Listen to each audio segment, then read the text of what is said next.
In this podcast, you may hear topics about suicide, mental health, other kinds of emotional crisis. If you find yourself being startled by this or currently experiencing something like is being talked about, especially suicide, I want to encourage you to reach out. The number 988 is a suicide crisis hotline, or you can reach out to myself also. But know that you are loved and take care. Jesus, please don't be mad. I know that it makes you sad when I simply don't obey. Hey, welcome to Faiths of Appalachia, Hidden Stories of Faith and Value. This is a podcast where we explore personal stories of spirituality in the midst of a culture that's seen as so monocultural. What we're going to do is do a deep dive into personal stories as we hear a person explore their spirituality, things that are important to them, and all of the things that we might get into. I'm Rob Music. I'm a priest and also a chaplain. And I want to introduce you to some people who I think are amazing, some of my friends who are new and old. And I want to thank our sponsors, our grant sponsors, the National Endowment for Humanities, Kentucky Humanities. And today I have a special guest, Bobby Preston. I've known for a little bit now, but I think today we'll actually get into getting to know each other a lot better. So I'm excited about it. Me too. And we were just talking before we got on here. You're just such a young man. Here I am, an old, and you're a young man now. You're not that much older. That's right. So you're already earning great favor points with me when you say I'm not that much older. So Bobby, tell us a little bit about you. Well, I don't know how much of me you all can see on camera, but I'm a paraplegic from a birth defect. And I am about to be 31 2 weeks from today. I feel like I'm 80 though.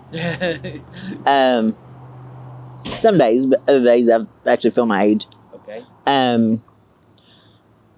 And I know one of the questions you're going to get into, which we can get into that later, but is I'm actually writing a book. Yeah, I'm really excited about that book. That's pretty cool. Yeah.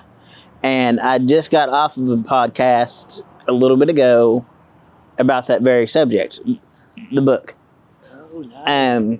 I had 2 scheduled for today, and so you were one of them. The first one was at 1, and you're the one I'm recording now. So you're an ambitious writer. Yes. You're a young man, and you live in a residential setting with Yes. other people, because we were talking about how you transitioned from living with your mom to now living over here. But what other things? I mean, do you love books? Do you love movies? I love TV? reading. You love reading. You got that from your mom. Yes, she was an avid reader. Actually, I was adopted. That was one of the subjects I was going to touch on today. I was adopted. She took me in when I was 7. The adoption wasn't finalized, so I was 14 though. But when she took me in, she had a room that was full of books, ceiling to floor, door frame to door frame, nothing but books, stacked 3 deep. And I mean, it was probably over 10,000 books. Wow! Like, that's how much of an avid reader she was. So you almost kind of raised up by a library. Yeah, pretty much. Well, we actually had to throw the books out because we had to set up a room for me, and that was the only room she had. So we really kind of had to throw away her books, but not throw them away, put them in the basement. Yeah. And then they got ruined by flooding that happened down there in the basement. So yeah, Eastern Kentucky is going to flood, right? Then they got the Kindle out. They brought out the Kindle, and she started using that, and she still was an avid reader, and she got me interested in a book, James Patterson. Oh, yeah. Okay. I love James Patterson. I'll read anything of his. Oh, that's cool. So it's like all about James Patterson. I love him. That's you'd let off. You talked about how your name and I'm a paraplegic and all Yes. that, but there's so much more to you than that. Yes. When you were growing up, did you have some kind of crazy, wild dream that you wanted to do or be? Well, really, the main thing I've always wanted to do, and I know that was one of the questions that you had for today, because I kind of went over the script but didn't really go over it. Or the questions, rather, not the script. But I've always wanted to be a writer. Okay. And so I started writing my memoir a couple of years ago, and I've had to stop because of some hard stuff that has come up. And I just couldn't do it for a while. So I had to put it on pause. Yeah, absolutely. Kind of take a mental break, just kind of take a space. Mentally and emotionally, and kind of excuse myself from it, as much as I could. Yeah. Part of what we're exploring is spirituality. Huge, broad topic. Yes. Can mean all kinds of things. But typically we think about spirituality, we think about God, yes, or peace, or these big, broad topics. And I wonder for you, when you think about your own spirituality or faith, what's that like for you? Well, when I was in my formative years, from birth to 6.5 years old, I was raised in an abusive home. And I mean, we were sent to church, but when we would get home from church, we would tell what we'd learned that day or that night or whatever. And then when we got finished telling what we had learned, we would be told that it was all lies. Oh, wow. So here you are, coming from church, you're all excited, you're a little kid, colored, did all that kind of stuff. And then it's like, oh, that's a lie. Yeah. And I was raised like that for 6.5 years, and then I met what was my adopted mother, who has since passed. But I met her, and she had fallen the year before. Let's see. It was the year before she took me in. She had fallen off of a 2-step ladder. Oh, okay. And shattered every bone in her right leg. Oh my gosh. I mean, from the femur down. Oh, wow. Every bone went into the next, even down into the foot. Oh. Shattered everything. And she had to have multiple surgeries on it. And they told her she would never walk again. She walked for 7 years after that. Oh, wow. Okay. And then they told her she shouldn't be driving. She drove anyway. Nurses are stubborn. Yeah, okay, so she was a nurse. Yes. Oh, okay. Nurses are very stubborn. Well, my mother was anyway. And she drove for a few years after that, until she nearly killed us both in a near fatal car accident. Oh. We almost hit somebody. Oh, wow, okay. She was diabetic, and she had ulcer, the whole 9 yards. And she went to put her foot on the brake and put it on the gas pedal instead, and almost sent us under a coal truck. Oh my goodness. So she quit. It scared the crap out of her, so she quit driving after that. And we had to drive her, up until the day she passed away. And so it sounds like for her, I mean, so you have this one period when you're growing up, right? Mm-hmm. Like, so like you talk about your formative years, yes. So you're about 6.5. Yes. Keep hearing all this stuff in church is a lie. Then you go into now your mom's home. Yes. And you're so little then, right? Yes. But did faith take on a different vibe when you moved to her house? Oh yeah, it got a lot stronger, because I survived the abuse that I endured for that 6.5 years that I was with my birth mother. And then when I moved in with a lady that I eventually started calling mom, and actually meant mom when I was, with her, she took me to church and never once told me that, this or that was a lie or whatever. And she'd always taught me, and I still believe this to this day, she had always taught me everybody has a different belief. Okay. Don't judge someone by, their belief. As long as they believe in the one true God, it doesn't matter what they believe. Okay. So that for you, that became kind of like a really important thing to kind of Yes. hold on to the one true God. Yes. And Yes. yeah. Okay. So I mean, then did that take you into like a journey of going to church, or where did you find yourself kind of feeding your spirit? She went to church every time the doors were open. If she wasn't sick or this didn't come up or that didn't come up, every time the doors were open, she would go to church. She would take me to church. It's kind of like one of those, I'm going to drag you whether you want to go or not. Yeah, someone says, they said I had a drug problem. I got drugged to church. I know, right? Yeah. That's what I was just going to say. So, she always drug me to church, and there was a while that I thought, why am I even letting her do this? I was told before this stuff was a lie, so, why? Yeah. And then after a while, I started realizing, because of my history of the childhood abuse and now having survived it up to that point, I started to realize, maybe there is a God. Mm. But I did have doubts. There were times that I had doubts. I know that was one of your questions. I'm trying to answer them as I think of them. May not be in order, but I'm trying to answer them as I think of them. There were times that I did have doubts in God. Because to me, and then, especially at such a young age, it's like, if you're really there, why would you let this and that happen?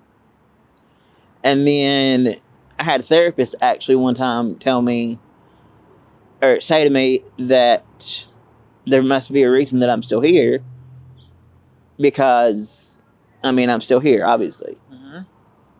I wouldn't be getting ready to turn 31 2 weeks from today, if I wasn't still here. Yeah, so with that, so you have this, growing up, you have to tackle childhood abuse, growing up at home.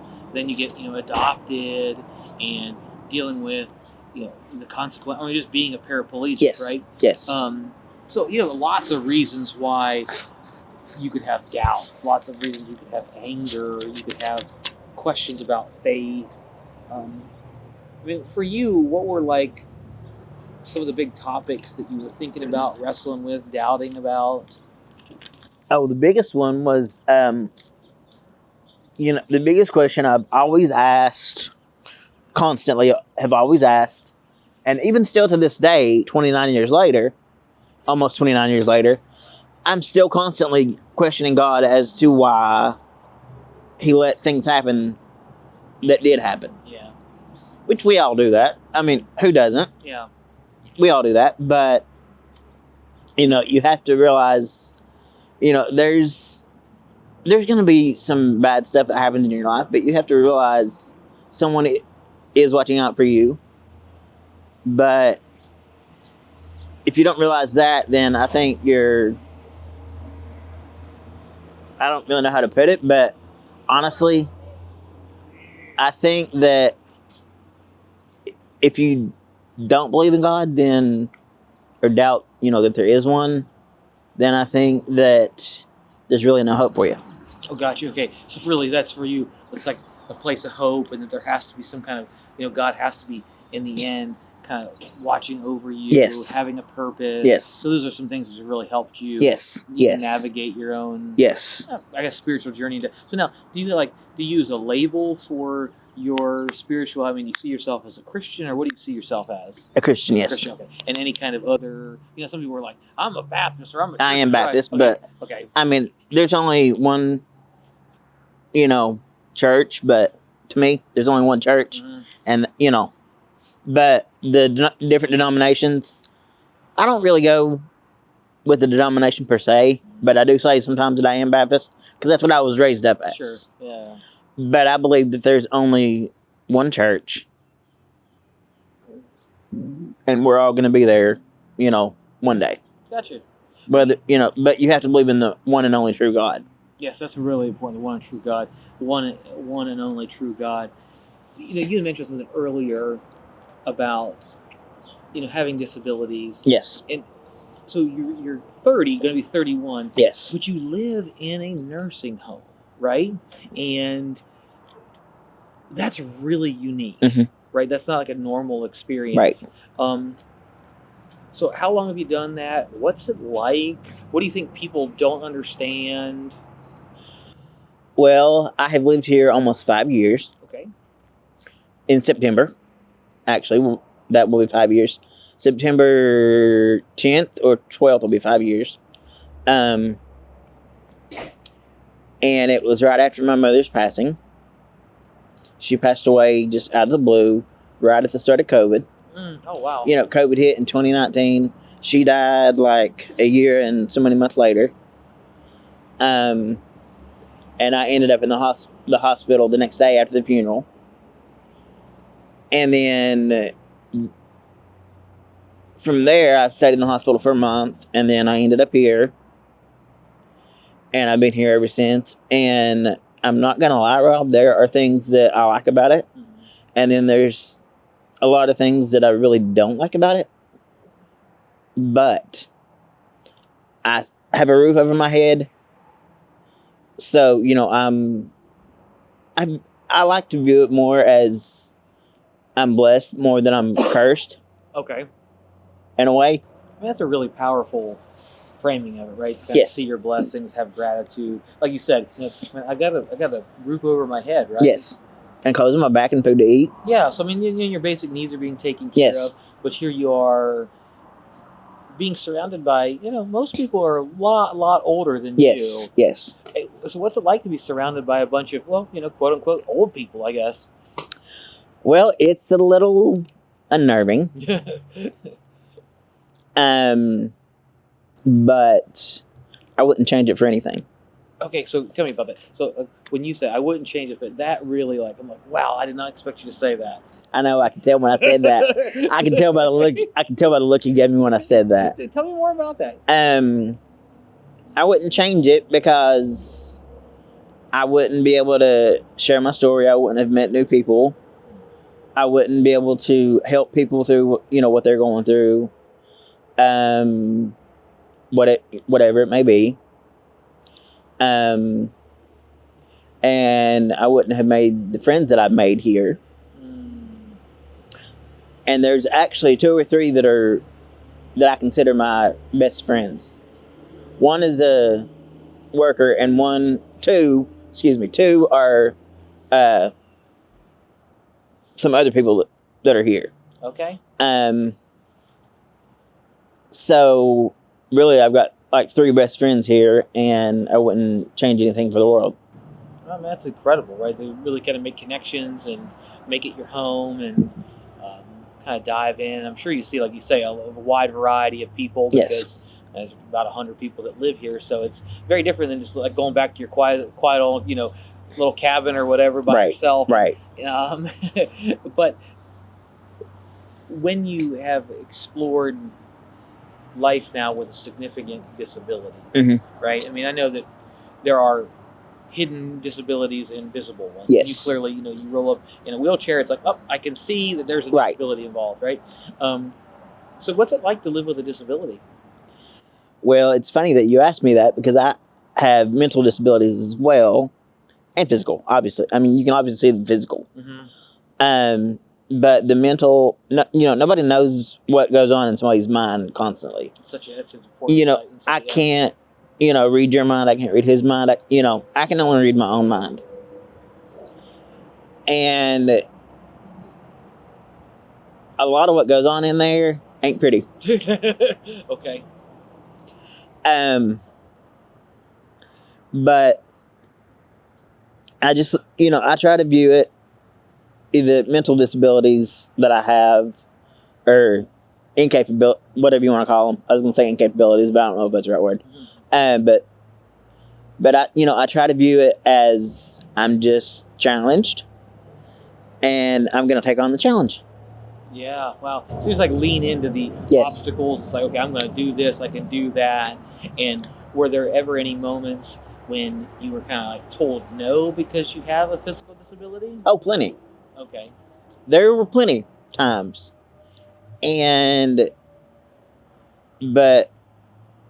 you know, I mean, you know, even with the abusive childhood and stuff, I've always had, a belief in God and whatnot. I just kept it secret, up until I got taken away for the umpteenth millionth time. Mm. But when I actually was out of the home for good, I made it, I made a public declaration of, my belief in God. Okay. And I got baptized at the age of 8. Oh, okay. And rebaptized a couple years ago. Oh, so what led to that? The rebaptism? I had strayed away because of Mom's passing, unexpected passing. And that was another time I questioned God. Mm-hmm. And I thought, I was constantly thinking, God, if you're real, why would you let this happen? Why would you let a child, well, an adult, really, because I'm an adult now. Some would disagree, but my mom would totally disagree if she was here. She'd say, no. Yeah, she would totally disagree if she was here, but one of the questions I had, again, going back to, the questions I used to ask God all the time, and one of them was, why did you choose me to have this happen to? Yeah, okay. But, like, if you're real and you love me like people say you do, or you say you do, why are you letting this and that and the other happen? Yeah, it's such a good. I appreciate that the deep, honest question about. Oh, I'm as honest as they come. I try to be wide open. Okay. I'm wide open. So with that, then so when here you are asking that question, right? Mm-hmm. That's a really rugged, honest, hard question. Why is this stuff So have you ever felt like you've ever got an adequate answer to that? No. Okay, so it's just one of those long-term, lifelong Yes. questions you wrestle with. Yes. And then, but what have other people? I'm sure that people in the church or other people have tried to answer that for you. What have people said to you to try to answer that? The big thing I've always heard is God doesn't put more on a person than he thinks that they can handle. And I've heard people say that's in the Bible, which I don't know that that's in the Bible. I've never personally read that, so I don't really know if that's, the case or not. But, I have read the Bible, don't get me wrong, but I've never caught that in the Bible. Yeah, right, yeah. It didn't stand out to you. No. But, I do believe that, but I don't think I've ever actually read it, word for word, Yeah, absolutely. in word form. Yeah. In paper, written form. But I've always believed that. But still, even at almost 31, I still question God as to why did my mother and the guy that she was, my birth mother, let me clarify, my birth mother, and the guy she was living with have to be the way they were, abusive. Yeah. Then why did I have to nearly die before we were taken away for the umpteenth millionth time? Because we were taken away multiple times. Wow. Before the last time we were taken away was the final straw. Okay, so that was the end all. That was it. Yeah, and it was my doing. It was my doing. And if it hadn't been for that, I'd be dead right now. Literally, I would be dead right now. Wow, so 6.5 would have been over. Yeah. I was a month away from literally what the doctor said when we got taken for a checkup. The doctor literally looked at me and the people that were taking care of me at the time before I moved in with who I considered my actual mother. He looked at them and said, if he had been in the home a month later than what he has been, he would be dead. At 6.5 years old, I would have been dead if I had lived in the home a month later than what I originally did. So the level of abuse and that was in March of 2000. Man. So that was 25 years ago. Wow. So just utter neglect and abuse. Yes. And having your life really shaped out of that. Yes. Is what a painful start to life. Yes, definitely. Oh, it was very painful. But I think what's even more painful, and this has kind of been rolling around in my head all day, what is even more painful is the memories that a person has to deal with when they're in an abusive situation like that, whether you're an adult or a child. I think it's even more painful to have to deal with the memories 20, 30, 40, 50, 60, however many years you're alive later. There's a person who says that, our body never forgets Yes. the stories, Correct. right? And so as you bring this stuff up in your, because heck, you're living your days out and you're not trying to bring up this stuff, but then it comes up in your mind. Exactly. Right? And so when that happens and like some terrible memory comes up or you have a nightmare, how in the world do you handle that? Well, to tell the truth, Yeah. There are times that I get suicidal. I'm not gonna lie. Yeah. Which I think anybody does, at times, and anybody that says that they don't, I'm sorry, I'm gonna look at you and call you a liar. Yeah. That's just me. But I have actually, speaking of suicide, I've actually tried to kill myself several times. Wow. Okay. Even after becoming a Christian, I've even tried. Yeah. So really wrestling with and I appreciate your just honesty to be able to kind of explore some of this stuff. And when you get to that place where you feel like, okay, I've got to like end this, right? Yes. Is it because of the past, or what kind of leads you to that space? Yes, it's because of the past and the memories. And my first memory, I was just telling the lady I was just doing another podcast with, that my first memory comes from when I was 2. And it's not a good memory. Let's just put it that way. Okay. It's not a good memory. 2 years old, and my first memory was not a good memory. No child should have a memory that young that is a negative memory. Yeah, of course. Yeah. I don't care who you are. I don't care. You shouldn't have a memory at 2 years old that is a negative memory. You should always, to me, your memories should be positive. At least, to me. Yeah. But, I know that's not always going to be the case with everybody, but, like with me, that wasn't the case. But there are days that I can shove it under the rug, and then there's days that it's overwhelmingly unbearable. Yeah, okay. Just becomes too much. Right? And it's just like, I would be better off if I was dead. And when you hit that place, what on earth keeps you going? God. Okay. I think that's, To be truthful. So you have this I almost have this image of a two-sided coin, right? Yes. It's I have all these questions of God, why did you let this happen? Why was I born in this home? Why did these things happen? So you have these really honest questions, and then and at times go completely unanswered, right? There's just no answer to this. Yes. Ask. And then when you get to the place where you're feeling really hopeless or just this doesn't have any purpose anymore, but then God gives you that purpose or meaning or hope. And so it's kind of like the two sides of the same double-edged sword. Yeah. Yeah, double-edged sword, right? I think that's really fascinating. And it has to be hard. Oh yeah. To play that balance. Yes.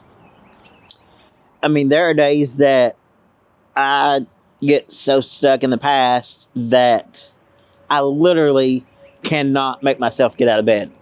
Okay. It's, no pun intended here, but it's literally almost paralyzing. Yeah, okay. There are some days that I'm literally feel like I'm paralyzed from here down. Gotcha. Because the memories and the this and the that and whatnot is so overwhelming that I don't want to get out of bed. So, and you said that, that's a powerful image, right? Of kind of up to your neck and just paralyzing. Yes. Can't move, just have to stay in my bed. But then somehow God gives you hope. Can you tell me a little bit more about that? How does that work for you? Well, I'm going to go to a quick backstory, if that's okay. Yeah, go for it. My first suicide attempt was when I was 18. And I actually lied to Mom about it. And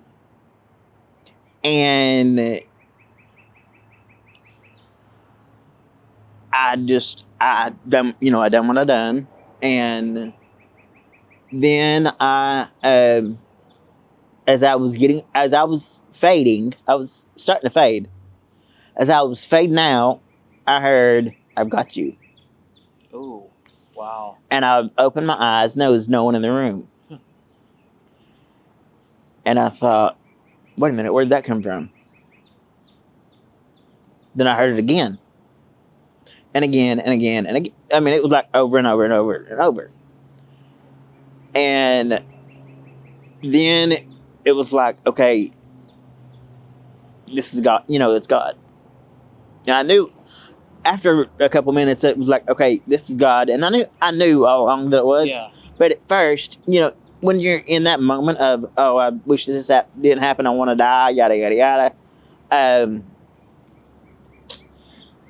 you don't want to even, at least I didn't, want to even acknowledge God. Yeah. I wanted to, just shove him under the rug. Yeah, because all this stuff's happened, right? So Yeah. It's like, I don't owe you anything, God. Yeah.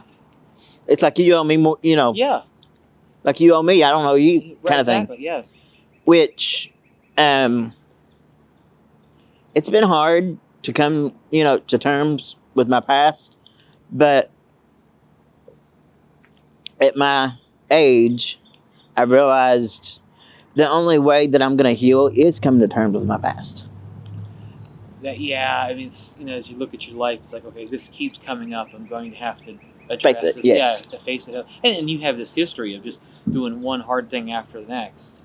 Mm-hmm. And here Yes. you are. I mean, even when we were hanging out last week for Yes. a few minutes, you got this positive energy about you, just an infectious smile. It's like, here's this guy that just radiates a lot of goodness about him. Heck, you were at the front of the door, right? And I was like, hey, look at this guy. He's just got so much energy, Yeah. And really sets the stage for other people to have a better day. And, when you talk about your struggles, both physical and invisible struggles that we've talked about, Yes. And then also you live with this just deep desire. You want to write your story. Yes. You want to be a writer. Yes. What? I mean, I know you talk about growing up and being surrounded by Right. books, but why write? Because we all have a story, good or bad. Yeah. And there's actually a book, if I may mention it. There's actually a book that inspired me to start writing my own story, and that was Chrissy Metz. But Metz, the show This Is Us. Oh, yeah. She was the star of that show. And she wrote a book called This Is Me, about her story of some abuse that she went through as a child. Not as severe as mine, but, still.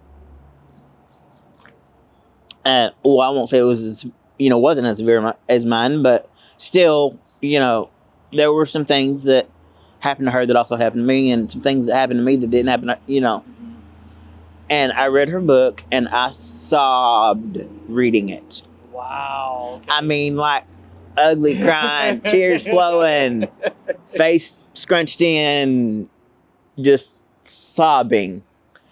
And I thought, if someone as famous as her, and she's only famous because of the one show. Oh, yeah, right, okay. Well, I mean, she's famous because of other shows, but that's what got her start. Yeah, that was her launch, yeah. That was her launch, the launch of her career. I thought, if someone like her, who is not well known, could write her story and be so transparent and brave about it, and what have you, if she can write her story, and she's got the fame, and people want to read her story, why can't I, a person who is not famous, who is not trying to get famous, mind you, write my story, and even if I don't publish it, which I plan to do, self-publish. Shameless plug for book. Yeah. Yeah, shameless plug. But I read something in her book. I can't remember what the quote was, but I read something in her book, and it lit up that spark in me to go, you know what? You have a story, you need to tell it. I think that's Yeah, right. Everybody has this story, right? Yes. And you've got a story that's worthy of sharing. Yes. And getting out there, not because you're trying to be famous, but just because it's helpful for you to share it, Yes. right? Yes. To get it out. And Yes. And I even said this on the other podcast I just did before this one. That even if you don't publish your book or, your story or, what have you, or share it with somebody, even if it's just for your own personal eyes, write it out. And then one thing that has helped me, Rob, is writing my story and then or writing certain things and then either erasing it. Okay. Or my favorite thing to do is writing out a letter to those who hurt me and cutting them all to pieces, what have you. Yeah. Because nobody's going to see that. Yeah, right, yeah. So you can really say what you want. Nobody but God's going to know. That's right. Unless you show them. But one thing that's always helped me is someone told me one time, write down what you need to write, get it all out, and burn it. Oh, yeah, okay. Put it in the fire. Yeah, put it in the fire. And that's actually what I said on the other thing I just done before this. And I may call the book that, Put It in the Fire. Oh, I love that. That's cool. I actually got that suggestion from the other podcast I just did. Put it in the fire. Well, yeah. As we're wrapping up here, if I were just some rando and I was walking in here to see other people and I saw you, what would you want someone to know about you? There's more to me than the eye can see. I'm not just some wacko. Jury's out on that one. Well, maybe I am, but not shame. No, I'm not ashamed to say it. Maybe I am crazy. Well, we all are in some ways. The sad part is I've got papers to prove it. That's right, yes. But no, what I want people to know about me the most is my faith is unwavering. Yeah. I mean, one of the things that really stands out to me is that I love the idea of the possibility to title your book, right? Yes. In the fire. And you really have been in the fire of life. Yes. I mean, all kinds of things that we've recounted and talked about today. And yet, there's this interesting notion in the Bible of how things go into the fire because they're purified, and that which is, real and accurate will endure the fire and come out and be purified.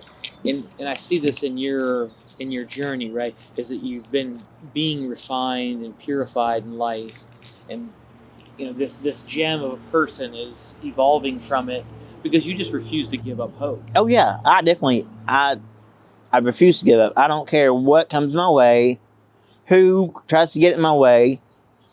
I will kick you where it hurts. Because you're going to keep on going. I'm going to keep on going, come hell or high water, as they say. I love it. Well, hey, man, I just appreciate you hanging out, sharing a little bit about your journey, and, I just appreciate you very much. You've given me hope today, and for that, I'm really eternally grateful. Well, you're welcome, and I thank you for having me. Cool. Thanks. Jesus, please don't be mad. I know that it makes you sad when I simply don't know